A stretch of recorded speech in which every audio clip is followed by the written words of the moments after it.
and thanks for joining us on Nationwide on NTA. I am Elizabeth Omori. The IMF and World Bank annual meetings in Washington, D.C. concluded with a strong call for global action and collaboration.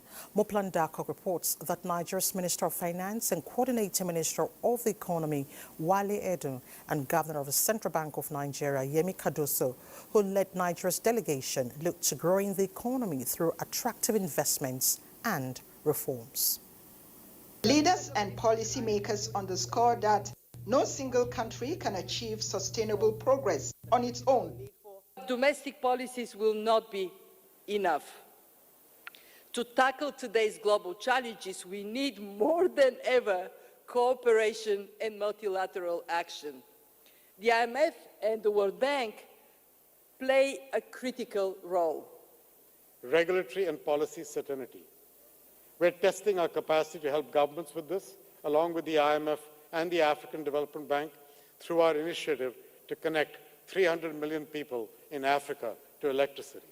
Nigeria is looking forward to stronger fiscal and monetary frameworks that will propel growth. As we try to make sure that inflation, which of course needs to be combated as a priority, we all know the negative effects it has on purchasing power, on living standards, particularly of the poor and the most vulnerable. But at the same time, critical investments must go on so that we have a chance to grow.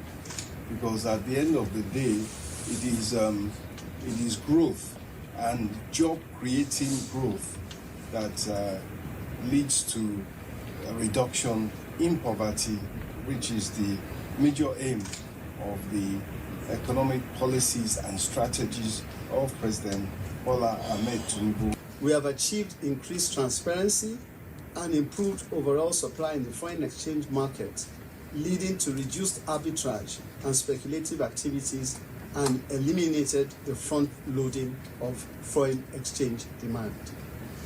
The CBN's recapitalization policy has prompted deposit money banks to strengthen their financial positions, a process expected to result in a more robust and resilient banking sector. The meeting ended with emphasis on unity and shared responsibility, which reflects the urgent need for cross-border partnerships to drive global prosperity. In Washington, D.C., Moplan Darkok, NTA News.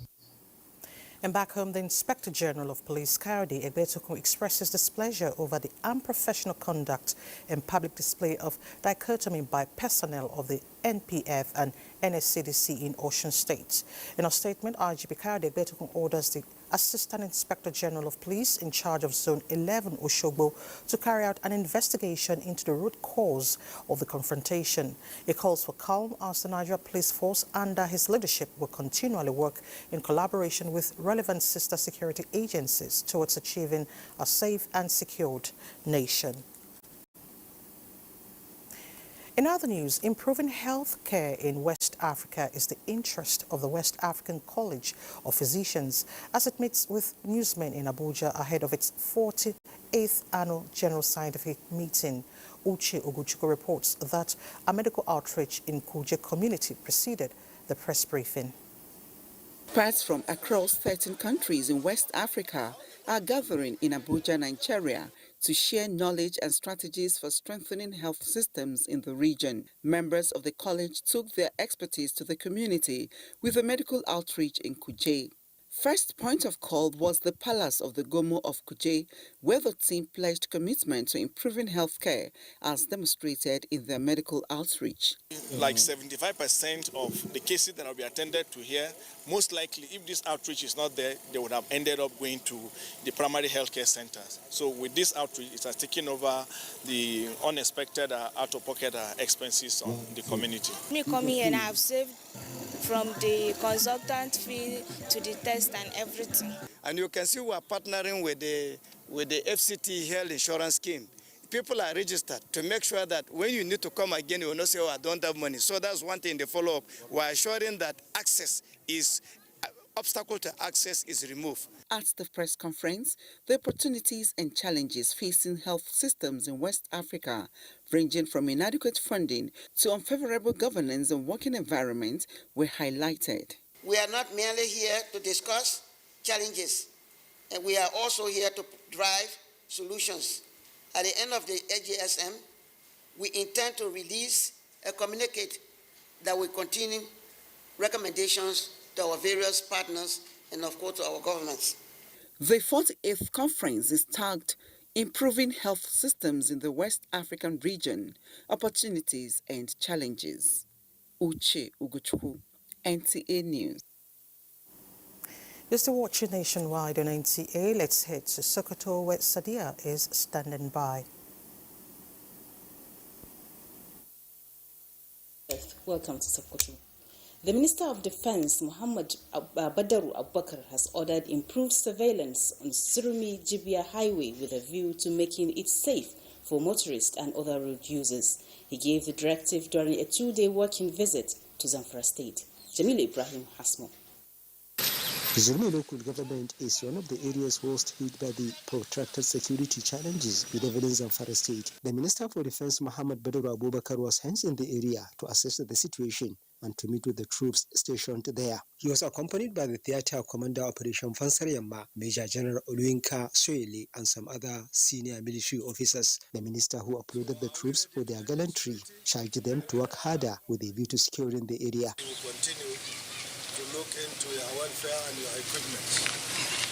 So are we ready to end insecurity?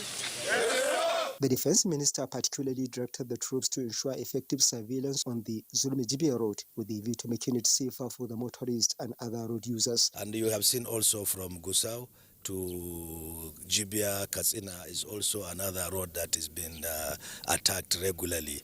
And I'm sure the military have very good plan to stop it. This is Zulmi-Jibia Road, one of the major roads that link Zamfara and Katsina states. It was closed down for motorists about 3 years ago due to the high level of insecurity. Though the security situation seems to have been improved recently, the motorists are yet to resume flying the road. But with the visit of the Minister for Defense and the assurance he has given, it is expected that normal activities will soon resume on this very important road. From Zulmi headquarters of Zulmi local government area of Zamfara State, Jamilu Ibrahim, NTA News. To promote the culture of health awareness and self-care among women, the Nigerian Army Officers' Wives Association Nawowa 8th Division Chapters Sokoto has staged a rally as part of activities to mark the 2024 Breast Cancer Awareness Month. Asma Habibu Shagari reports that the event was held at Giginya Barracks, Sokoto. The work, which commences from Giginya Barracks to parts of Sokoto Metropolis, is to identify with the global community in commemorating the 2024 Breast Cancer Awareness Month. It is to sensitize women and girls on dangers associated with breast cancer and measures to be taken against the deadly disease. Chairperson Naowa 8th Division Chapter Sokoto, Magdalene Indidi Ajose, advised women to always visit and report abnormalities in their breast at the nearest health facility for quick medical attention. Women take it for granted, and because a lot of women have died over the years, Naowa has kept that desire to make sure that we do not lose more women to breast cancer. Medical experts highlighted lump in the breast or underarm area, nipple discharge, and pain or tenderness in the breast are some of the early symptoms of breast cancer. Breast cancer deposited are asymmetric in the early stage, requiring examination and regular mammograms for detection in order to save lives. The theme for the 2024 World Breast Cancer is "No one should face breast cancer alone." In Sokoto, Asma Habibu Shagari, NTA News. And those are the news updates from Sokoto. Elizabeth is now back to you.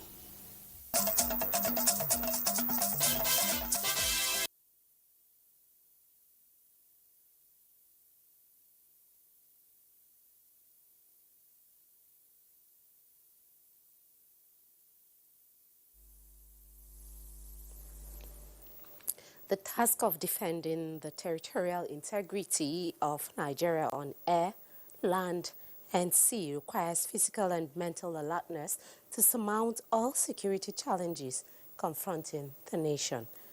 Nigerian Air Force Logistics Command Headquarters is demonstrating the capacity of officers, airmen and airwomen to go extra mile to protect the country with its fourth quarter route march.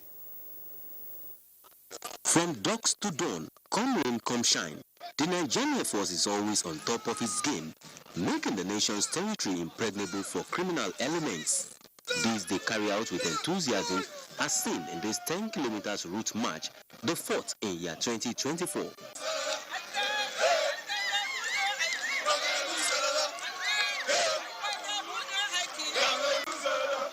This initiative, the Air Officer commanding Nigerian Air Force Logistics Command, Air Vice Marshal Adeno Adenuagun, who flagged up the exercise, says is geared towards promoting synergy, ensuring maximum fitness, and boosting the morale of officers, airmen and airwomen to do more.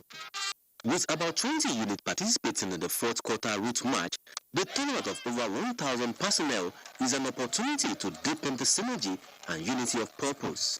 The Air Officer commanding Nigerian Air Force Logistics Command is pleased with the turnout, describing it as a litmus test for efficiency. The exercise is carried out for several reasons, particularly for fitness and camaraderie. This exercise is done quarterly. As you may have noticed, this exercise is done concurrently all over the country, across all NAV formations. The officers, airmen and women showed no signs of fatigue as they engaged in more physical exercises. In Lagos, Joel Bukbola, NTA News. The nation's electoral regulatory body, Independent National Electoral Commission, INEC, says it will continue to uphold the trust of Nigerians and sanctity of the ballot box through improved electoral processes to meet the dynamic needs and expectations of the public. That was the message of the chairman of the commission, Mahmoud Yakubu, to the two-day workshop with media professionals in Lagos with focus on contextualizing INEC's responsibilities and public expectations and fake news and disinformation. Adeola Komiakere reports that the INEC boss was represented by the chairman, Information and Voter Education Committee. Nigeria's democracy is dependent on many factors, and one of them is the ability of a nation's electoral regulatory body to conduct free, fair, credible, and transparent elections that reflect the will of the Nigerian people. However, for many years now, these efforts seem to be increasingly challenged by the pervasive spread of fake news and disinformation, among other issues, which distort facts, mislead the public, and in most cases undermine electoral integrity. This meeting with members of the Fourth Estate of the Realm is an effort to bridge the gap between INEC's responsibilities and public expectations, equip media practitioners with necessary tools as gatekeepers of public information with the knowledge needed to accurately and effectively report on electoral matters. INEC chairman, who was represented at the event, said it is focused on enhancing the security of the electoral process in the country, intensify voter education to foster greater participation and confidence in the system. You are on the front line of ensuring that the Nigerian electorates are well informed, that their expectations are managed realistically, and that misinformation is debunked. The Commission says it is deploying technologies and strategies on how to improve and deliver transparent, credible, and acceptable electoral processes, devoid of any bias. They want to update people to know the right information to take from the media. Looking forward to understanding how we can get timely information from INEC officials in our various states. The workshop, which is jointly organized by INEC, Development Alternative Initiative and the European Union, is expected to enhance reporters' knowledge of electoral process reportage in Lagos. Adeola Komiakere, NTA News. That's it from Lagos. It's now back to Elizabeth in Abuja. Thank you so much, Hingino. President Bola Ahmed Tinubu extends his warmest congratulations to President Leung Seong of the Socialist Republic of Vietnam on his historic election to the esteemed leadership position by the parliament. Seong, 67, has served in the Vietnamese army for over 40 years and has been a Politburo member since 2021. President Tinubu welcomes President Seong's election promises to promote Vietnam, describing him as a friend, a trusted partner, an active and responsible member of the international community. The special advisor to the president on information and strategy, Bayo Nanuga, in a statement says President Tinubu affirms that the enduring warmth and friendliness of the relations between Nigeria and Vietnam, as evidenced by the steady growth in trade and cultural exchange, are rooted in a shared commitment to fostering a more peaceful world. The president assures the Vietnamese leader of Nigeria's commitment to improving bilateral relations across various sectors, including trade, agriculture, food production, education, as well as cultural and technological exchanges. President Tinubu hopes for President Seong's successful leadership in serving his people and humanity. Now, the Federal Capital Territory Police Command confirms the collapse of a building situated in Vida's estate within the Sabon Lugbe extension. A statement signed by the command says preliminary investigations revealed that the building was previously demolished by the FCT authorities due to its location in an illegally acquired area. Regrettably, the structure was further compromised by scavengers who had been tampering with the rubble for scrap metals, leading to its secondary collapse. A total of 5 individuals were successfully rescued from the debris and no reported fatalities. The police command urges the public to respect the boundaries of demolished structures and construction sites, ensuring their safety and preventing similar occurrences in the future. Talking health, hundreds of residents in Osun State enjoyed a life-changing free medical care at the state specialist hospital in Osogbo. Femi Afario reports that the wife of Osun State Governor Erelu Ngozi Adeleke, who organized the free medical outreach, also gave out food items to elderly persons. For some time now, 59-year-old Kayode Taiwo found himself struggling with worsening symptoms of diabetes due to lack of funds to access regular and proper health care. Now he has 6-month medications, as he is just one of hundreds who benefited from a free medical outreach, a lifeline organized by the wife of Osun State Governor Erelu Ngozi Adeleke. This program is very, very good. I've been delaying my eyesight in visiting the professional for like 2 years now. And since I heard about this opportunity, I took the opportunity. Medical personnel from the United States and United Kingdom did consultation, diabetes screening, blood sugar level testing, eye and dental checkup, among others. We are going to give them drugs that will last them for 6 months, plus palliatives. But the palliatives are for the selected widows and the aged, not for the younger ones that can fend for themselves. Our administration is ready to collaborate with any non-governmental organization that's ready to partner with us. For 5 days, the free medical outreach impacted on less privileged persons like Mr. Kayode, who came from across the state. In Osogbo, Femi Afariogun, NTA News. To other news, this year's Bayelsa State Media Awards has recognized exceptional achievements in journalism, broadcasting, and media personality with excellence. Yet Nikume Ululu reports that the 11th edition of the ceremony brought together industry players, professionals, and stakeholders to celebrate excellence in media practice. Bayelsa Media Awards is annually organized to celebrate and appreciate excellence in the media profession, and so this year, journalists who have distinguished themselves among their peers have been applauded. The 2024 edition saw the parade of media stars in the state as nominated for the awards in various categories. NTA Yenegua Manager News and Current Affairs Joseph Orok awarded as one of the best news editor. Also awarded is Assistant Manager News Aya Presi as one of the best reporter, while Assistant Manager News Ibinemi Zitimiola was presented Award of Excellence. When the little effort you put in is being recognized by various stakeholders, and a special day of this nature, you are called out to be recognized. So I feel good. I think it's a call for more effort. For me, it is commitment and passion to telling stories and focusing on issues that resonate deeply. One thing is key.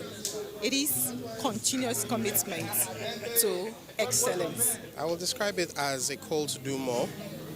I feel honored and I feel humbled. Project Manager, Bayelsa Media Awards, Victor Bineware, and the General Manager of NTA Yenegua, Madam Daoju White, speak on the essence of the media event. We actually started this because we noticed that nationally, most persons that were from this part of the country were not really given that recognition.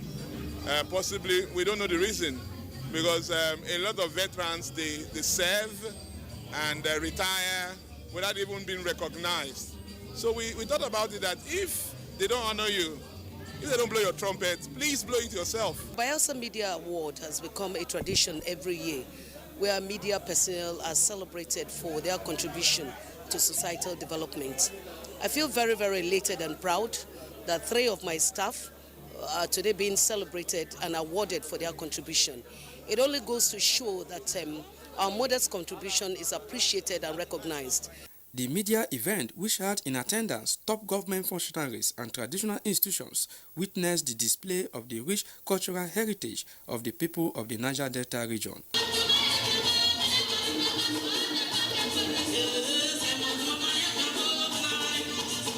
In Yenegua, Yanukume Ulolo, NTA News. Congratulations to all the winners. Now, nurturing the next generation of farmers and promoting sustainable agricultural practices among young minds, the focus at the 2024 NTA Uyo Children's Summit, which drew participants from primary and secondary schools across the 31 local government areas of the state. Evelyn Badu Ekpo brings us highlights of the event. The 10th edition of the NTA Uyo Children's Summit aims at inspiring children towards sustainable agricultural practices, promoting food security and nutrition. The children presented compelling speeches on the positive impact of sustaining agricultural practices to enhance food security. Agriculture is vital to Akwa Ibom's economy, providing livelihoods for many families. Agriculture has the transformative power to ensure food security, nutrition, and affordability, which significantly impact children's social-economic well-being. Together, we can help reduce poverty and hunger, promote sustainable agricultural practices. Number 3, serene environment that is well decorated with ornamental plants, birds in school and at home can promote agricultural development. Stakeholders and experts in the agriculture sector laud NTA Uyo's initiative of engaging young minds in agricultural production and shaping their intellectual abilities. I don't see this just as an academic exercise. I see this as a way of reorientating our own children. For NTA to key in with the vision of the government. And I want to say that Mary Slezo Akandlo Foundation will continue to support NTA. This year's summit is expected to bring to fore the intellectual ability of children and other potentials associated with education and speech making. At the end of the event, the primary school category had High Soil Academy emerging first position, Christ the King Primary School Uyo and Presbyterian School clinched second and third positions respectively. In the secondary school category, the first position went to Rayfield International School, Modern Training School and Community Secondary School Akau fought second and third positions respectively. In Uyo, Evelyn Badu Ekpo, NTA News. The Academic Staff Union of Polytechnics has extended their ultimatum issued to the proprietors of public polytechnics and colleges of technology on the 7th of October 2024 to review state of affairs in the sector or face industrial action to the 2nd of December. This follows a stakeholders meeting convened by the Federal Ministry of Education on the 23rd of October 2024, where resolutions and an action plan were developed to resolve its demands. The demands included welfare of staff, intrusion of NBTE into the statutory responsibilities of academic boards of polytechnics on matters of HND students' admission, revitalization of infrastructure and payment of all outstanding promotion arrears. Former Vice President Zone B and current National Treasurer of the Nigerian Union of Journalists, Dele Atumbi, has flagged off his presidential campaign with a message of rejuvenation. The NUJ presidential candidate at a ceremony in Abuja promised not to compromise the interest of the union but protect and cater for the welfare of the members. Charles Alpha brings us details. Echoes of rejuvenation and a promise of delivering a transformational rather than transactional leadership came to the fore in Abuja. The quest to activate full constitutional powers of the NUJ with honor and integrity, to make NUJ a voice in policy and governance resonated as the NUJ presidential candidate Dele Atumbi reeled out a roadmap to a rejuvenated union before fellow comrades at the NUJ Secretariat in Abuja. We had a vision and we have a mission. A vision to develop the NUJ, a mission to be accomplished in the interest of all of us. When I'm voted for as president of NUJ by the grace of God and by your popular vote, there are series of issues that we will do. The first thing has to do with your welfare. We will not for anything compromise the welfare of journalists in this country. Part of the roadmap to a rejuvenated union, if elected, the presidential candidate said will include training of journalists, premium to infrastructural development at the National Secretariat, set up mechanism for increased revenue, empower NAWAJ to enjoy its freedom, given the right nomenclature of a national president. In all the capacities I've had the opportunity to serve, I serve with all in all. I provided leadership. I invite you all to join this trend to deliver the message of the Rejuvenation Project across our colleagues. It is not expected of us as a union to extend to him that which he has given us years before now. You are honest, transparent, accountable, competent, and you are a proven performer. We must all commit to work hard to ensure we keep up back to the stage we all deserve to be. Dele Atumbi's nationwide NUJ presidential campaign is expected to be rounded off in Owerri. Charles Alpha, NTA News. You're watching Nationwide on NTA. Time to head to Ibadan, where Kemi is standing by with some reports from her zone. Nice to see you, Kemi. Beautiful to have you join us here too, and welcome. The federal government, through the Nigerian Building and Research Institute, has trained 150 artisans from Yewa North, Imekwa for federal constituency on various skills. Director General of the Institute, Professor Samson Duna, says the initiative is meant to improve professionalism of the artisans and in compliance with global best practices. Lukman Adefeso's report is here presented. The 150 participants drawn from Yewa North and Imekwa local governments were exposed to new innovations in tailoring, tiling, plumbing, masonry professions, and ways to maximize profit without compromising standards. The Director General of Nigerian Building and Research Institute, Professor Samson Duna, represented says the training became imperative due to the dwindling number of professional artisans in Nigeria, resulting in people from neighboring countries being hired for jobs that are supposed to be done by Nigerian artisans and thereby leading to capital flights. NIBRA has deemed it fit to make sure that our people that are involved in this work, we train them so that their finishing will also be good and they will compete with the world, and they will also be fit in the international best practice of carrying out this technology in the construction work.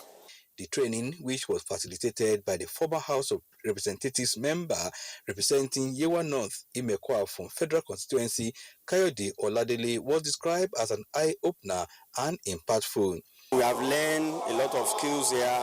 Some of us learn tailoring, carpentry, tiling, and I think about 4 skills here.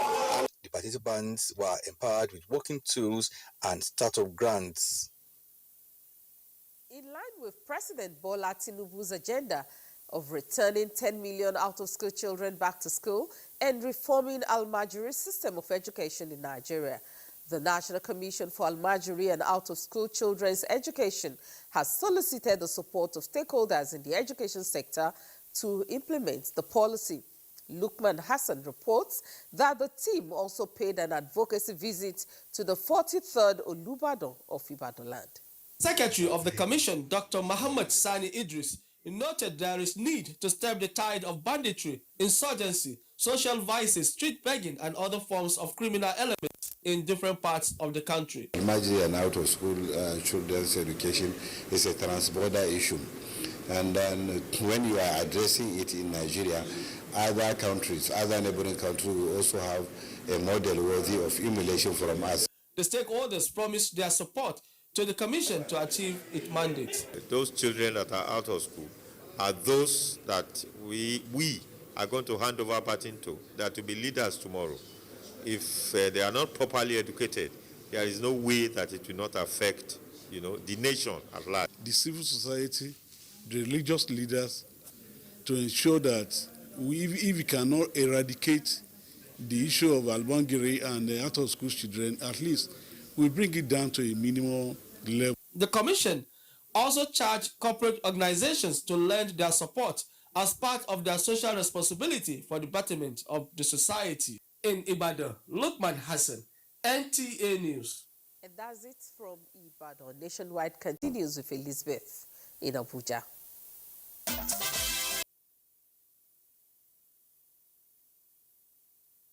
afternoon, you're welcome to Benin. The Interministerial Technical Committee on Evaluation of Dams in Nigeria has carried out an integrity assessment on the Ogwashuku Dam in Delta State. Becky Greatman Chukuka has details. To carry out the assignment from the President, the Minister, Federal Ministry of Water Resources, Professor Joseph Telumu Utsev, inaugurated a technical subcommittee chaired by the Director of Dam and Reservoir Operations, Federal Ministry of Water Resources and Sanitation. Their overall mandate is to undertake detailed assessment of dams in Nigeria after a long work at the crest of the Ogwashuku Dam, comprising a 15 meters high, 280 meters long earth-filled dam with reservoir capacity of 4 million centimeters. The Deputy Director, Geotechnical Divisional Head, Dam Department, Abiola Oluwatosin, gave her findings. We have noted the height of the dam, the length of the dam. We have seen the spillway. Those many things will be put into consideration. We can see that the volume of the water here has been greatly reduced due to siltation. We have to sit down and conclude. The final findings will let us know what the government is going to do. For the Managing Director, Benin Owena River Basin Development Authority, Federal Ministry of Water Resources and Sanitation, Engineer Saliu Osifenwe Ahmed, the dam is near completion, with the federal government completing its side of the project while waiting for the state government to do their part. From our own assessment, structurally, we think the dam is safe. We don't have any reasons to fear. But we do have need for some maintenance to do, which we have planned to be carried out in the next financial year. The Ogwashuku Dam, once fully operational, is expected to deliver 3 critical services to the region: portable water supply, irrigation for agricultural development, and power generation. From Agwashiku, Becky, Greatman Chukuka, NTA News. And that's it from Benin. Nationwide goes back to Elizabeth in Abuja.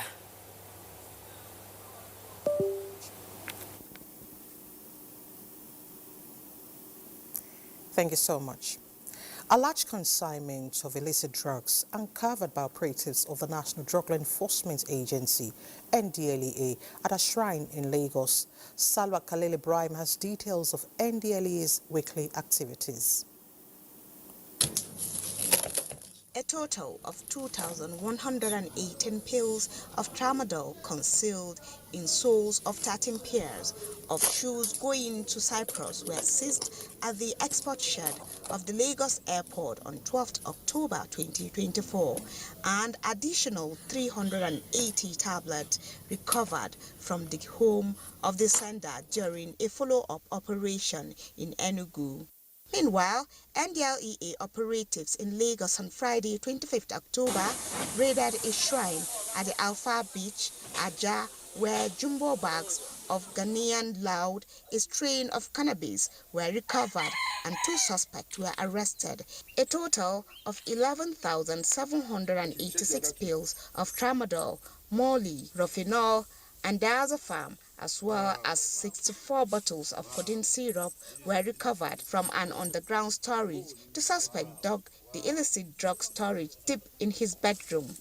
Seizures and arrests were also made in Plateau, Abuja, Edo, and Osun states during the week under review. In Abuja, Salwa Khalil Ibrahim, NTA News. Meanwhile, 17 girls trafficked to Ghana have been rescued and brought back to Nigeria, and 5 traffickers arrested in Ghana with the help of Ghanaian Anti-Human Trafficking Police, NIDO, Ghana, and the Nigerian High Commission in Accra. Chairman CEO, Nigerians in Diaspora Commission, NIDCOM, Abike Dabiri Erewa, acknowledges the important role played by the First Lady of the Federal Republic of Nigeria, Senator Oluremi Tinubu, and other stakeholders in facilitating the return of the girls. She notes that the renewed hope agenda of President Bola Ahmed Tinubu is committed to combating human trafficking and protecting the rights of Nigerian citizens, both at home and in the diaspora. The rescued girls have been handed over to the National Agency for the Prohibition of Trafficking in Persons for proper rehabilitation and onward transfer to their various states. Now, the NNPC Limited says beyond the 3 bodies found in the ill-fated helicopter operated by East Winds Aviation that crashed Thursday in Port Harcourt, no other bodies have been recovered. A statement by the Chief Corporate Communications Officer, NNPC Limited, Olufemi Shoneye, reiterated that intensified search and rescue operations for the remaining bodies, along with relevant authorities, still on. The statement extends the company's heartfelt prayers for family members of the unfortunate incident. The National Commission for Refugees, Migrants and Internally Displaced Persons has flagged off distribution of food and non-food items at Imbise local government area of Imo State. Obianuju Musu, who was there for NTA News, reports that this was part of federal government's effort to bring succor to displaced communities in the country. The National Commission for Refugees, Migrants and Internally Displaced Persons, whose mandate it is to bring succor to vulnerable communities, kicked off this process by conducting needs assessment in Umweze, Obama in Ezini-Hitembise local government area of Imo State. That resulted in these relief materials being distributed, which include food items, school materials, bundles of zinc, among other things. The beneficiaries of the items commended the federal government for the timely intervention. I feel very happy for our honorable member who was able to attract all this to us, more especially some of us that are retired. We are very, very grateful for remembering us. I'm feeling great. I'm very, very happy. the Chief Administrative Officer, National Commission for Refugees, Migrants and Internally Displaced Persons, Chinwe Nwachukwu, pointed out that the Commission samples opinion to enable them meet the actual needs of the targeted vulnerable people in every community. The intervention of the National Commission for Refugees, Migrants and Internally Displaced Persons is usually based on needs. The intervention program is expected to be replicated across the country. The National Orientation Agency has developed a national values charter to entrench the real Nigerian character. This was the focus of at a stakeholders' engagement on the National Anthem and National Values Charter held in Jalingo. Correspondent Bem Hania reports. Over time, the National Orientation Agency, NOA, in its bid to re-engineer a fundamental approach to value orientation and attitudinal change, has carried out some campaigns nationwide. In its latest effort to entrench the real Nigerian character in the citizenry, the agency held the stakeholders' engagement and town hall meeting in Jalingo, the Taraba state capital, which drew participants from different backgrounds.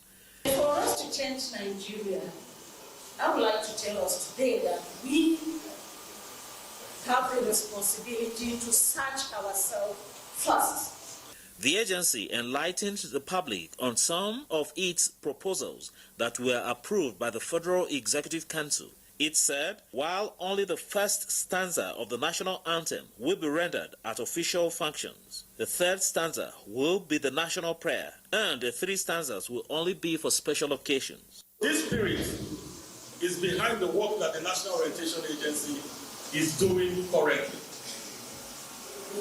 We have found that we need to establish an identity for the Nigerian. The national values are to be inculcated into the curricula of schools at both the basic and post-basic levels, in addition to the establishment of the National Values Brigade at all primary and secondary schools in Nigeria, as well as make national values a compulsory component of the mandatory National Youth Service Corps, NYSC. By the time we invite these values and decide to go and abide by them, Nigeria will become a truly great nation. A National Identity Project Committee comprising top government functionaries, selected private sector players, youths and women groups, traditional and religious leaders will be constituted in all the states of the Federation. In Jalingo, Bem Hanya, NTA News. Talking sports, Nigeria's Dokoluwatimileyin has been crowned champion of the 15th African Scrabble Championship in Kigali, Rwanda. Details and more with Sulaiman Musa on Sports Updates. And Sports Update ends nationwide this evening. Thank you so much for your time. I'm Elizabeth Omori. Good evening.